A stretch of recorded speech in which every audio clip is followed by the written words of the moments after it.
കാസർഗോഡ് ഉദുമയിൽ പോലീസുകാരൻ ചമഞ്ഞ ജ്വല്ലറിയിൽ സ്വർണ്ണാഭരണങ്ങൾ തട്ടിയെടുത്ത പ്രതി പിടിയിൽ. ഗോവയിലെ സുഖവാസ കേന്ദ്രത്തിൽ നിന്നാണ് പ്രതിയെ പോലീസ് പിടികൂടിയത്. ഉദുമയിലെ ജ്വല്ലറിയിൽ നിന്ന് സ്വർണ്ണാഭരണങ്ങൾ വാങ്ങി പണം നൽകാതെ തട്ടിപ്പ് നടത്തിയ സംഭവത്തിൽ തിരുവനന്തപുരം നരിക്കല്ലുമുക്ക് സ്വദേശി മനുവിനെയാണ് ബേക്കൽ പോലീസ് പിടികൂടിയത്. ഗോവയിലെ സുഖവാസ കേന്ദ്രത്തിൽ നിന്നാണ് പ്രതി പിടിയിലായത്.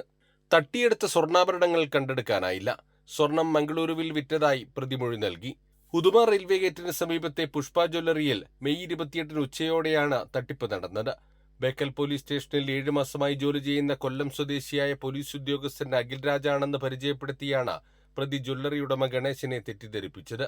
ജ്വല്ലറി ഉടമയുടെ വീടിനടുത്തുള്ള പോലീസുകാരുടെ പേരുകൾ കൂടി പറഞ്ഞതോടെ പ്രതിയെ വിശ്വാസത്തിലെടുത്ത് ആവശ്യപ്പെട്ട സ്വർണം നൽകി. കൈചെയിൻ, മോതിരം എന്നിവ വാങ്ങി 1,29,500 രൂപ അക്കൗണ്ടിലേക്ക് അയച്ച ശേഷം പ്രതി സ്വർണവുമായി പോയി. വൈകുന്നേരം വീണ്ടും എത്തി ഭാര്യ സഹോദരന് സമ്മാനമായി നൽകാനാണെന്ന് പറഞ്ഞ് മറ്റൊരു കൈചെയിൻ കൂടി വാങ്ങിച്ചു. ഇതിന്റെ വിലയായ 1,31,000 രൂപ കൂടി അക്കൗണ്ടിൽ അയച്ചതിന്റെ മെസ്സേജ് കാണിച്ച മടങ്ങിപ്പോയി. അക്കൗണ്ടിൽ പണമെത്തിയതിന്റെ മെസ്സേജ് ലഭിക്കാത്തതിനെ തുടർന്ന് ബാങ്കിൽ ബന്ധപ്പെട്ടപ്പോഴാണ് തട്ടിപ്പിനിരയായതായി മനസ്സിലായത്. പോലീസ് എത്തി CCTV ദൃശ്യങ്ങൾ പരിശോധിച്ചപ്പോൾ സ്ഥിരം തട്ടിപ്പ് നടത്തുന്ന തിരുവനന്തപുരം സ്വദേശി മനുവിനെ തിരിച്ചറിഞ്ഞു. തുടർന്ന് CCTV ദൃശ്യങ്ങൾ കേന്ദ്രീകരിച്ച് നടത്തിയ അന്വേഷണത്തിലാണ് ഗോവയിൽ നിന്ന് പ്രതി പിടിയിലായത്. കൈരളി ന്യൂസ്, കാസർഗോഡ്.